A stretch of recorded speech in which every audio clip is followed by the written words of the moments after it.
Hey guys, it's me. My plan at this point is to teach you day by day the lesson that we were going to do no matter what.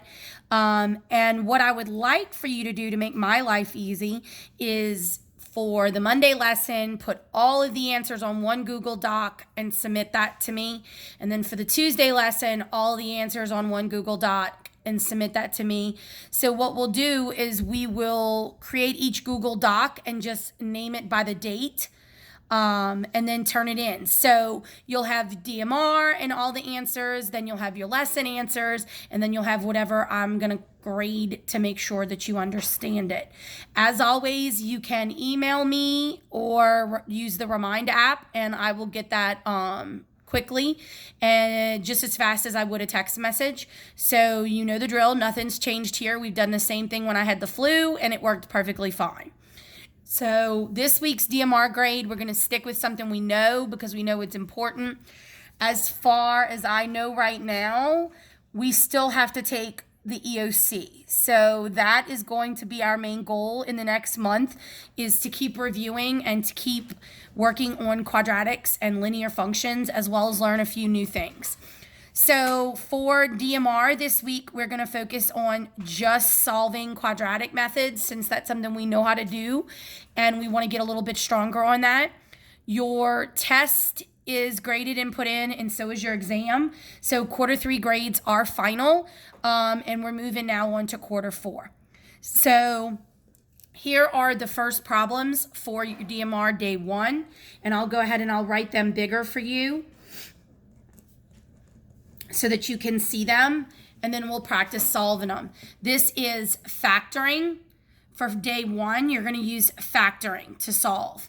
So the first 4 problems are factoring. If you've got to pause your screen and get them, you can. Here's the second one. The third. And the fourth. Day 1, DMR. So at the top of your Google Doc, you will put the date with the 4 problems. And we will mark this as March 16th, correct? Tomorrow's the 16th, Julie? Okay. All right, so your lesson for today is going to be lesson 2. This is where we left off on Friday. Page S11, it is in module 2. If you've got to use Google, just type it in, Eureka Algebra 1, module 2, lesson 2, and it will pull up this exact lesson. Just look for the title and make sure you have the right one. So this is describing the center. We're looking for the middle of the distribution, which is the data. Remember how we talked about that on Friday? So we talked about mean, median, and mode.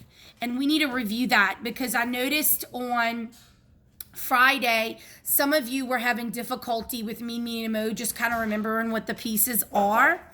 So I want to remind you that mean is the average. And that's where we add them up and then divide by the number of terms we have. And then we have the mode, which is the number that occurs the most in a set of data. And then we have the median, which is the middle number. And I'm going to show you some examples as we move through the lesson. So if you look at the exploratory challenge, it gives you 3 sets of data. It gives us the one on how many pets you currently own. Okay, then it gives us one at River City High School to measure the length of the hallway. And then it gives us one on age of cars. So we have 3 sets of data, and they describe each of the sets of data there. Now I want you to take notice that each set of data is in numerical order. So when you're doing any of the work today, when you first start it, I want you to make sure that you put all data in numerical order. All right, so turn the page. S12. So the first thing that they're asking us to do is to practice making dot plots of each of the data sets that they gave us on the following pages. So we're going to use the following scales that they give us, and we're going to go ahead and we're going to do number of pets together. So if we go to number of pets, you'll see all the data here. Each one of these on the number of pets is represented of a person voting. That is each dot that is on the dot plot. So you see how I have 0 here, 0 here, 0. I have 4 zeros. So I'm going to go to my dot plot and I'm going to put 1, 2, 3, 4 to represent those 4 votes. Then I'm going to go and I've got 1, 2, 3, 4, 5, 6, 7, 8, 9, 10 number ones. So I'm going to do 1, 2, 3, 4, 5, 6, 7, 8, 9, 10. Probably should have made that even with that, but I didn't. Just ignore me. Then we've got 1, 2, 3, 4 number 2s. And then we've got 2 number 3s. And we've got 1 number 4. And I'm going back and forth through the pages. It'll be easier for you. 2 number 5s. And 2 number 6s. And 1 7. 1 8. And you should be making this with me. 1 9. 1 10. And 1 12. We have no 11s. So then we've created a dot plot representing that. Go ahead and create both of the other 2 below it so that you can get some practice doing that. Once you've created both dot plots, then you're going to look at how do we calculate the mean number of pets owned by the 30 students from River City High School. So here was the number of pets. We're going to calculate the median as well. And I'm going to extend it. We also want to be able to get the mode. So let's figure this out. We need to total up all of the calculations first. So let me get my calculator. Wasn't prepared. Remember that you have calculator resources on your computer as well. So I am going to go to my back page right here, and I'm just going to add up all of these digits. I don't have to add up the ones. 1, 2, 3, 4, 5, 6, 7, 8, 9, 10, and then 2 is 12. So my front row is 12, and then I've got 2, 4, 6, plus 6 again, plus 4, plus 10, plus 12, plus 7, plus 8, plus 9, plus 10, plus 12, which gives me 96. Whenever you're adding up on a test, I want you to add it twice. So I'm going to do it again to make sure that I get 96 the second time. 2, 3, 4, 5, 6, 7, 8, 9, 10. And then 2 is 12 plus 2, 4, 6 plus 6 plus 4 plus 10 plus 12 plus 7 plus 8 plus 9 plus 10 plus 12. 96 is what I got. So you should have gotten 96 too. So I'm going to take the 96, which is the number of pets owned by the 30 students, and I am going to calculate the mean. I'm going to divide that by the 30 students, and I'm able to find the average. So that is 96 divided by 30, which is 3.2 pets. And I want to use a unit to represent that as well. If you've ever heard the term that, the average family has 2.5 children, it kind of works out the same here with the pets. You can't have a half a pet or 2/10 of a pet. But when you're figuring out the average, it's adding up and dividing by how many people actually were surveyed. It is possible for it to come out as a decimal. Then calculate the median, which is the number of median pets. It's the middle number. And the way that you do this is you first have to have all of the data in order. And then you can go through and you can just move your hand through the data and kind of like tick off the values to find the middle number. So see what I'm doing? I'm kind of moving through. And so the middle number is it looks like it's a 2. It's a 2 and a 2, which if I add that together would be 2. So my middle number is 2. Now, the number that occurs the most, if I look at my data, is definitely 1. I have more 1s than everything. So my mode would be 1. So So then I want you to just go through the reflection questions and just see, what do you think is a typical number of pets for students from the high school?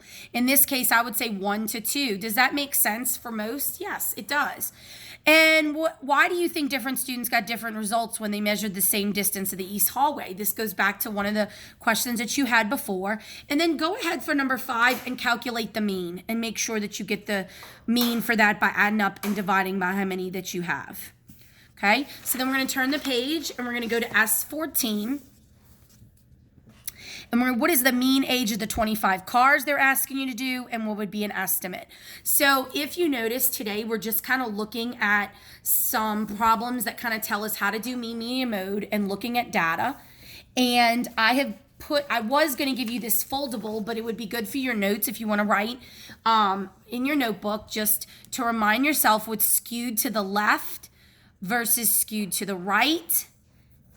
And then also seeing what symmetrical looks like.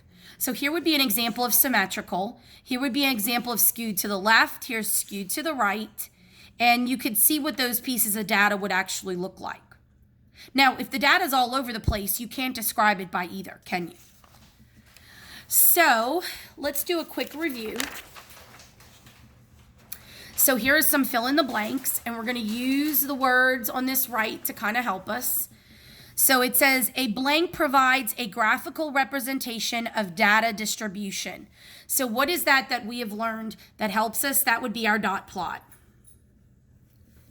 The blank and the blank are summaries of the blank of a data distribution. So if I'm looking at this, I'm looking for the mean and the median. They both tell us the center of the data. When distribution is blank, the mean and the median are blank. When distribution is equal, the mean and the median would be symmetrical. When distribution is blank, the median and median are the same. When they are skewed, they are not the same.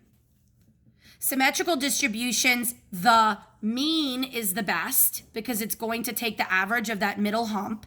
But if it's skewed, the best choice of data would be your median. This I actually have seen on a college test recently. So this is a very good description piece that you need to know about mean and mode. So what is your grade for today? I'm going to ask you to do number 1 on page S15.